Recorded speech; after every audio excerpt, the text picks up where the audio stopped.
मित्रांनो, बीडचा शेतकरी पीक विम्याने परेशान आहे. गेल्या वर्षी पीक विमा घोषित केला, परंतु तो मिळायला तयार नाही. सुरेश धस यांनी विधानसभेमध्ये पीक विमा घोटाळा कशा पद्धतीने झाला हे सविस्तर सांगितलं. त्याची पुढं चौकशी झाली नाही, म्हणजे ते प्रकरण दडपण्यात आलं. सत्ताधारी पक्षाचा आमदार असणारे सुरेश धस स्वतः विधानसभेमध्ये पीक विमा घोटाळा विथ प्रूफ मांडतात आणि त्याच्यावर कसलीही कार्यवाही होत नाही. आणि आज त्यानंतर अजितदादा पवार यांचं झालेलं अपघाती निधन. खरं तर अजितदादा पवार यांचं निधन झाल्यानंतर महाराष्ट्र काही क्षणासाठी थांबला होता. हे आयुष्यात पहिल्यांदाच पाहण्यात आलं की एखादा नेता गेल्यानंतर संपूर्ण राज्य, संपूर्ण शासकीय यंत्रणा ठप्प होऊन जाते. म्हणजे कोणत्या उंचीचा, कोणत्या लेवलचा नेता होता. म्हणजे महाराष्ट्रामध्ये अजितदादा पवार यांच्यासारखा एकही नेता आज नाही. सध्या संपूर्ण सिस्टम ज्या पद्धतीने जाती जातीमध्ये भांडणं लावून देवेंद्र फडणवीस यांनी स्वतःच्या हातामध्ये घेतलेली आहे. मी अनेकदा सांगितलेलं आहे, देवेंद्र फडणवीस म्हणजे एक असा नेता आहे की आज राष्ट्रवादी असेल, शिवसेना असेल, त्यांचा स्वतःचा पक्ष असेल आणि इतर पक्षातले सुद्धा 90% आमदार, बघा सगळ्या पक्षातले मिळून 90% आमदार हे देवेंद्र फडणवीस यांना मुख्यमंत्री होण्यासाठी पाठिंबा द्यायला तयार आहेत. जवळपास 70% जास्त आमदारांचा त्यांना पाठिंबा आहे आणि अजून 20% आमदार त्यांना मॅनेज आहेत किंवा त्यांना मुख्यमंत्री होण्यासाठी पाठिंबा द्यायला तयार आहेत. परंतु राज्यातील जनता, बघा सर्वसामान्य 90% जनता ही देवेंद्र फडणवीस यांच्या विरोधामध्ये आहे. कशामुळे? एकतर देवेंद्र फडणवीस हा प्रचंड जातीवादी माणूस आहे. आता या अनुषंगाने अनेकदा चर्चा झालेली नाही, परंतु आपण महाराष्ट्र भूषण पुरस्कार असेल, अशा अनेक गोष्टी आहेत ज्या तुम्हाला सांगू शकतो, परंतु तो आज विषय नाही. आज विषय आहे सुनेत्राताई पवार आणि त्यांच्यावर काँग्रेसने केलेली टीका, गुंगी गुडिया. आता ही टीका योग्य आहे का याचं उत्तरसुद्धा आपण पुढं देणार आहोत. सध्या महाराष्ट्र आणि देश एका विचित्र अवस्थेमधून जात आहे. संपूर्ण देशावर, महाराष्ट्रावर RSSचा विळखा आहे, मनुवादाचा विळखा आहे. उत्तर भारतीय जी संस्कृती आहे, लक्षात ठेवा, तुम्ही आता कावड यात्रेदरम्यान पाहिलं असेल कशा पद्धतीने सुरू आहे. आणि उत्तर भारतीय जे कथाकार आहेत त्यामध्ये धीरेंद्र शास्त्री असेल, तो आत्ताच महाराष्ट्रामध्ये येऊन गेला आणि त्याने इथं आल्यानंतर कशा पद्धतीने छत्रपती शिवाजी महाराजांचा अपमान केला. त्यानंतर राम मंदिराचा ट्रस्टी असणारा गोविंद गिरी असेल, त्याने छत्रपती शिवाजी महाराजांचा कसा अपमान केला. राम मंदिरामध्ये कशा पद्धतीने करोडो अब्ज रुपयांची चोरी झाली. आणि ही चोरी आतापासून नाही, 1989 पासून चोरी सुरू आहे. तेव्हापासून आतापर्यंत अब्जावधी रुपये लाटण्याचं काम यांनी केलं. आणि आज सगळ्या भारतीय जनता पार्टीच्या नेत्यांच्या संपत्तीची जर चौकशी केली, त्यांचे आलिशान ऑफिस, आलिशान बंगले हे नेमके कुठून आले आणि कशातून आले, परंतु याची चौकशी होणार नाही. मुद्दा त्यांच्या संपत्तीचा सुद्धा नाही. लक्षात ठेवा, त्यांनी तर येथील जनतेला, देशाला लुटलेलंच आहे. काँग्रेसने 60-70 वर्षाच्या काळामध्ये जेवढं लुटलं नाही तेवढं यांनी या 12-13-15 वर्षाच्या काळामध्ये लुटण्याचं काम केलेलं आहे. तरीसुद्धा मुद्दा हा आर्थिक नाही. लक्षात ठेवा, तरीसुद्धा मुद्दा हा आर्थिक नाही, मुद्दा हा विचारधारेचा आहे. या मातीमध्ये असणारी जी अस्सल विचारधारा आहे, शिवराय फुले, शाहू आंबेडकर, वारकरी साधू संत, मंबाजी विरुद्ध तुकाराम, ही जी लढाई आहे, या लढाईमध्ये नाव जरी वरवर, कारण हे नाव तुम्हाला पुसून टाकता येत नाही, संपवता येत नाही, कारण ते लोकांच्या हृदयामध्ये कोरलं गेलेलं आहे. आणि मग अशा वेळी त्या नावाचा वापर करून स्वतःचा मनुवाद कशा पद्धतीने वाढवायचा, स्वतःचा गोळवलकर हेडगेवार कशा पद्धतीने वाढवायचा, आणि यामध्ये हे लोक यशस्वी होत आहेत. येथे जाहीरपणे छत्रपती शिवाजी महाराजांचा अपमान करणाऱ्यांना सन्मान दिला जातो. भगतसिंह कोश्यारीने या महाराष्ट्रामध्ये येऊन छत्रपती शिवाजी महाराजांचा, महात्मा फुलेंचा अपमान केला, परंतु त्याच्या बदल्यात भगतसिंह कोश्यारीला काय भेटलं? बघा, पद्मभूषण पुरस्कार भेटला. ही खरी लढाई ही आहे. आणि या पार्श्वभूमीवर सध्या सुनेत्राताई पवार यांच्यावर झालेली जी टीका आहे, खरं तर काँग्रेस पक्षाने इंदिरा गांधी यांच्यावर ही टीका झाली होती. राजीव गांधी गेल्यानंतर सोनिया गांधी यांच्यावर टीका झाली. राहुल गांधी यांना पप्पू साबित करण्यासाठी तर हजारो करोडो रुपये खर्च करण्यात आले अशी चर्चा आहे. आणि एवढा सगळा काँग्रेसला इतिहास माहीत असताना बघा, किती काही जरी झालं तरी अजित पवार यांची जागा सुनेत्राताई पवार घेऊ शकत नाहीत. परंतु अचानक या घटना झाल्या, कुटुंबामध्ये अचानक ही घटना झाली. आपल्याकडे कशा पद्धतीचं राजकारण आहे हे तुम्हाला सगळ्यांना माहीत आहे. आणि अचानक ही घटना झाल्यानंतर आपल्याला आता इथे घराणेशाही याच्यावर बोलायचं नाही, कारण घराणेशाही प्रत्येक पक्षामध्ये आहे. सगळ्यात जास्त तर भाजपमध्ये आहे सध्या. आणि भाजपमध्ये घराणेशाहीपेक्षा सुद्धा जातशाही आहे. भारतीय जनता पार्टी किंवा RSS म्हणजे एका जातीचा, एका वर्णाचा, स्वतःच्या जातीसाठी, स्वतःच्या वर्णासाठी चालवला गेलेला पक्ष म्हणजे भाजप उर्फ RSS आहे. आणि त्यामुळे येथे त्याच्यावर न बोलता येथे मुद्दा आहे की ज्या परिस्थितीमध्ये सुनेत्राताई पवार यांना डेप्युटी CM व्हावं लागलं आणि एक अजित पवार यांच्या अर्धांगिनी म्हणून त्या सतत, जरी राजकारणामध्ये सक्रिय नसल्या तरी सामाजिक कार्यामध्ये सतत सक्रिय होत्या. आणि त्यांचा तो सामाजिक कार्याचा अनुभव म्हणून त्या यशस्वीपणे आज महाराष्ट्राच्या उपमुख्यमंत्री म्हणून काम करत आहेत. आता त्यांना अर्थ खातं का नाही दिलं? आता अर्थ खातं त्यांना का दिलं नाही हे तुम्हाला सगळ्यांना माहीत आहे की एक कावेबाज माणूस या राज्याचा मुख्यमंत्री आहे. आणि तो माणूस, काही जरी झालं तरी आता जो माणूस अजित पवार यांना जवळचा मित्र मानतो, परंतु तो माणूस या महाराष्ट्रामध्ये एक साधी FIR दाखल होऊ देत नाही. अजितदादा पवार विमानात बसण्याच्या अगोदर जे CCTV कॅमेरे फुटेज लोकांना पाहिजे होते ते आतापर्यंत लोकांना बघून दिले नाही. म्हणजे लोकांच्या मनामध्ये घातपात आहे, अपघात आहे, हा तपास यंत्रणेचा जरी भाग असला तरी जे संशयाचं जे वातावरण निर्माण केलं आहे, खास करून देवेंद्र फडणवीस यांनी, त्यामुळे 99.99% लोकांमध्ये, सर्वसामान्य लोकांमध्ये चर्चा हीच आहे की अजितदादा पवार यांचा घातपातच झालेला आहे.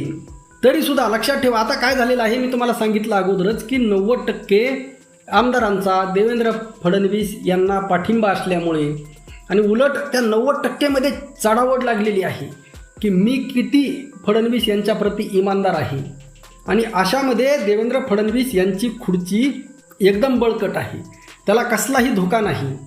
आणि त्यांना त्यामुळे 90% जनता जरी विरोधामध्ये असली तरीसुद्धा काही देणं घेणं नाही. ज्या पद्धतीने इंग्रजांचं, ब्रिटिशांची राजवट या भारतामध्ये 150 वर्षापेक्षा जास्त होती, परंतु येथील अनेक संस्थानिक असतील, अनेक मेन नेते असतील, मेन सगळे ब्रिटिशांनी कॅप्चर केले होते. त्यामुळे 90% जनता जरी भरडली जात होती, 90% जनता जरी दुःखी होती, तरी जनता काही करू शकत नव्हती. आणि सध्या जे कॉकरोचचं आंदोलन झालं, परंतु यामधून काही निष्पन्न होईल मला असं वाटत नाही. बघा तुम्ही त्याचे येणाऱ्या काळामध्ये जरी त्यांनी राजीनामा घेतला, ठीक आहे, एक धक्का दिला, मी स्वतः त्याला सपोर्ट केला, त्या आंदोलनामध्ये कॉकरोच जनता पार्टीच्या बाजूने बोललो, अगदी सगळेजण भारतीय जनता पार्टीच्या RSSच्या विरोधामध्ये त्या काळामध्ये उभा राहिले. पण प्रश्न एवढ्याने सुटणार आहे का? खरा लढा हा वैचारिक आहे, लक्षात ठेवा. आणि एका विषमतावादी, वर्णवर्चस्ववादी माणसाच्या संरक्षणासाठी या देवेंद्र फडणवीस यांनी काय केलेलं आहे की इथं महाराष्ट्रामध्ये सगळे मराठा, OBC, SC मध्ये सुद्धा आता मातंग, बौद्ध असं अशा पद्धतीने वाद लावून ठेवलेला आहे. आणि यामध्ये संपूर्ण महाराष्ट्र भरडला जात आहे आणि यामधून तो स्वतःची पोळी भाजून घेत आहे. त्यामुळे येथे सुनेत्राताई पवार खरंच यांना पावर आहे का? प्रश्न फक्त सुनेत्राताई पवार यांचा नाही, लक्षात ठेवा. खरं तर एकनाथ शिंदे गुंग्या आहेत का, हा खरा प्रश्न आहे. बघा, इतर जे मराठा नेते आहेत पॉवरफुल, मग ते राष्ट्रवादी काँग्रेसमधील असतील, ते गुंगी आहेत का? भारतीय जनता पार्टीमध्ये असतील, विखे पाटील असेल, ते गुंगीगुडी आहेत का, हा खरा प्रश्न आहे. कारण एकीकडे छत्रपती शिवाजी महाराजांचा अपमान भगतसिंह कोश्यारीने केल्यानंतर भाजपमधील किती मराठा नेत्यांनी, किती ओबीसी नेत्यांनी, किती बहुजन नेत्यांनी त्याला विरोध केला. महात्मा फुलेंचा अपमान केल्यानंतर किती बहुजन नेत्यांनी विरोध केला. छगन भुजबळ साहेब जे महात्मा फुलेंचा, शाहू महाराजांचा वारसा सांगतात, त्यांची आज काय अवस्था आहे. खरं तर आज गुंगीगुडिया हे छगन भुजबळ आहेत, विखे पाटील आहेत, एकनाथ शिंदे आहेत, लक्षात ठेवा. आणि हे काही चाल्लर चिल्लर नेते आहेत जे फडणवीस यांनी भोंकण्यासाठी ठेवलेले आहेत. त्यांचं तर मी नावसुद्धा घेऊ इच्छित नाही. लक्षात घ्या, म्हणजे एकीकडे जे प्रस्थापित मराठा नेते आहेत, डायरेक्ट सांगतो, आणि जे प्रस्थापित ओबीसी नेते आहेत, हे खरे गुंगीगुडिया आहेत.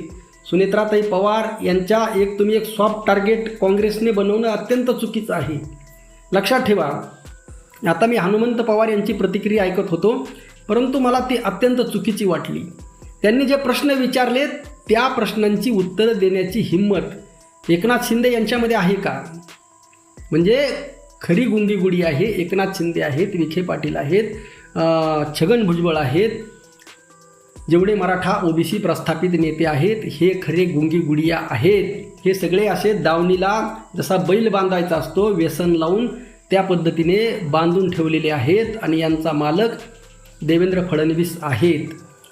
सुनेत्राताई पवार तर एक उलट, त्यामध्ये मी यांच्यापेक्षा 10 मार्क जास्त सुनेत्राताई पवार यांना देईल.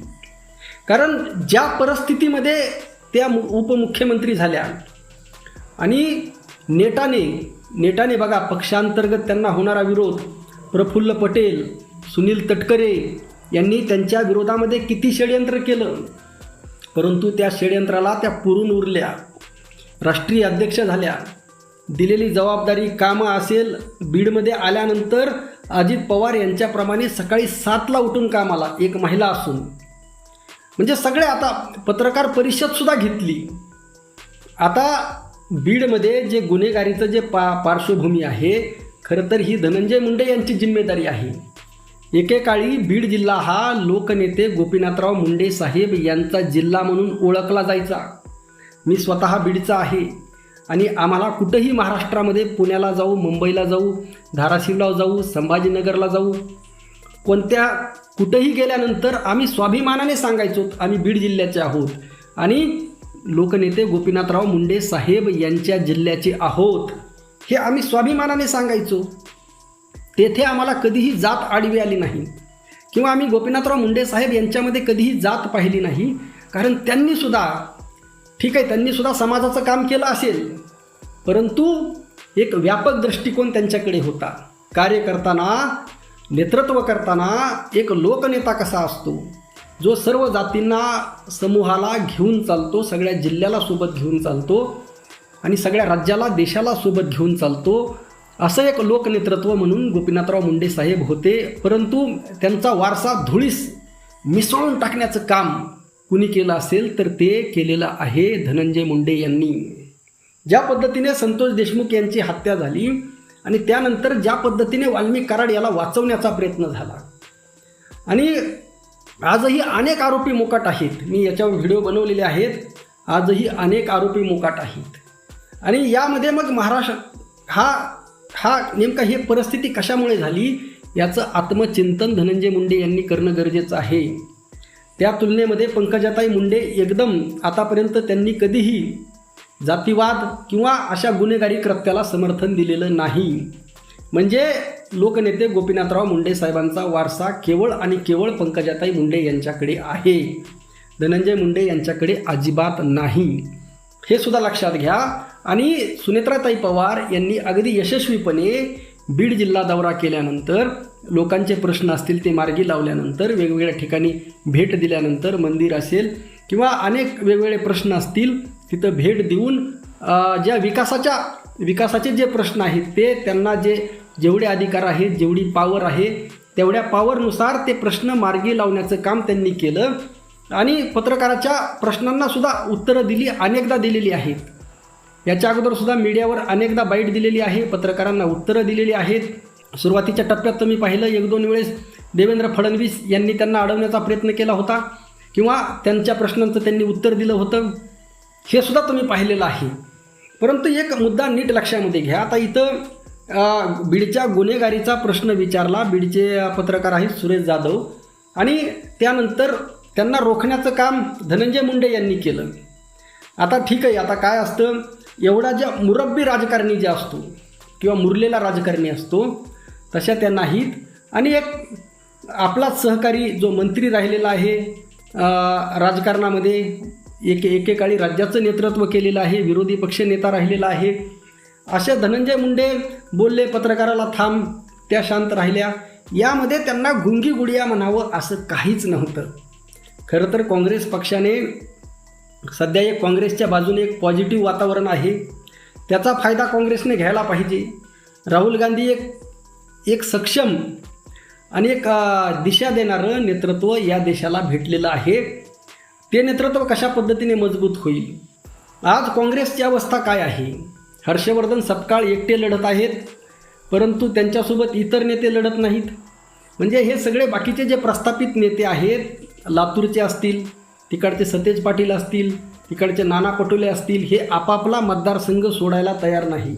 म्हणजे काँग्रेसकडे असा एकही नेता नाही जो संपूर्ण महाराष्ट्र कव्हर करू शकेल, प्रत्येक जिल्हा मतदारसंघ लोकबांधणी मतदारसंघ बांधणी करू शकेल असं नेतृत्व काँग्रेसकडे नाही. केवळ फेस व्हॅल्यूवर निवडून येतील किंवा असा जनतेच्या लाटेमध्ये निवडून येतील अशाने निवडून येत नसतं. बूथ मॅनेजमेंट काम करावं लागतं, लोकांमध्ये जाऊन काम करावं लागतं, मतदारसंघाची बांधणी करावी लागते. एक राज्यामध्ये एखादं नेतृत्व उदयास आणावं लागतं किंवा 4-2 नेते उदयास आणावे लागतात, ज्यांची संपूर्ण महाराष्ट्रामध्ये क्रेज निर्माण होईल. असा एकही नेता काँग्रेसकडे नाही. ते स्वतःला करू शकतात असे अनेक नेते आहेत, परंतु त्यांना ते करायचं नाही. म्हणजे स्वतःच्या पक्षाची अवस्था गुंगी गुडिया झालेली आहे.